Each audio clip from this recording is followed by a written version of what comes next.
গরুগুলো 3 দিন খাওয়া দিতে পারছি না। এই মুহূর্তে গরুগুলো মরবে এবং আমরা মরবো, আমাদের পরিবার। ভারতে গরু মাংস খাওয়া নিয়ে সামাজিক ও রাজনৈতিক বিতর্ক দীর্ঘদিনের। একদিকে দেশের বিভিন্ন রাজ্যে গরু হত্যা ও গোমাংস ভক্ষণকে কেন্দ্র করে কঠোর আইন ও সামাজিক বিরোধিতা রয়েছে, অন্যদিকে আন্তর্জাতিক বাণিজ্যের বাস্তবতা সম্পূর্ণ ভিন্ন চিত্র তুলে ধরছে। এই দ্বৈত অবস্থান অনেক সময় সাধারণ মানুষের মধ্যে প্রশ্ন তৈরি করে, যদি দেশে গরু মাংস নিয়ে এত সংবেদনশীলতা থাকে, তাহলে ভারত কিভাবে বিশ্বের অন্যতম বড় গরু মাংস রপ্তানিকারক দেশ হিসেবে পরিচিত হতে পারে?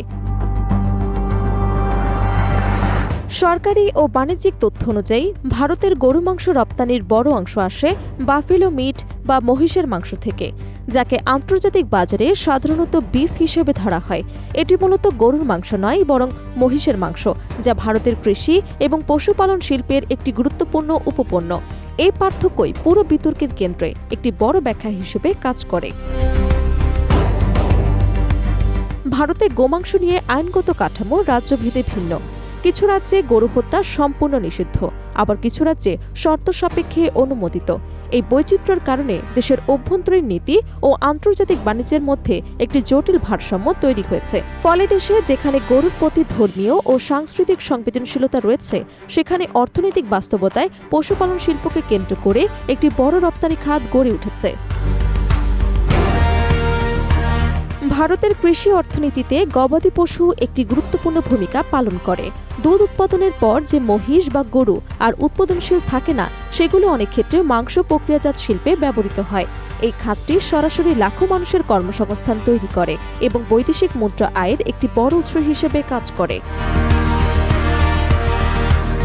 আন্তর্জাতিক বাজারে ভারতীয় বাফেলো মিটের চাহিদা মূলত এর তুলনামূলক কম দাম এবং এর বড় সরবরাহ ক্ষমতার কারণে। মধ্যপ্রাচ্যের দক্ষিণ পূর্ব এশিয়া এবং আফ্রিকার বহু দেশে এই রপ্তানি করা হয়, ফলে এটি ভারতের কৃষি রপ্তানি অর্থনীতির জন্য একটি গুরুত্বপূর্ণ অংশে পরিণত হয়েছে। তবে এই বাণিজ্যিক বাস্তবতা থাকা সত্ত্বেও দেশের অভ্যন্তরে গরু মাংস নিয়ে বিতর্ক থেমে নেই। অনেক সামাজিক ও ধর্মীয় সংগঠন গরু সংরক্ষণকে সাংস্কৃতিক পরিচয়ের অংশ হিসেবেই দেখে থাকে, যার ফলে বিষয়টি প্রায় রাজনৈতিক আলোচনার কেন্দ্রবিন্দুতে চলে আসে। অন্যদিকে অর্থনীতিবিদদের মতে এই খাত বন্ধ বা সীমিত করা হলে কৃষি অর্থনীতিতে বড় ধরনের প্রভাব পড়তে পারে। এদিকে নতুন নিয়ম ঘিরে বিতর্ক আরও তীব্র হয়েছে। 14 বছরের নিচে গরু কেনাবেচা নিষিদ্ধ এবং জবাইয়ের ক্ষেত্রে কঠোর প্রশাসনিক অনুমতির ব্যবস্থা চালু করা হয়েছে। সরকার পক্ষের দাবি, এটি পশু সম্পদ সংরক্ষণ, অবৈধ জবাই নিয়ন্ত্রণ এবং বাজার ব্যবস্থাকে আরও স্বচ্ছ করার জন্য প্রয়োজনীয় পদক্ষেপ। তবে বিরোধীরা একে অতিরিক্ত নিয়ন্ত্রণ হিসেবে দেখছেন।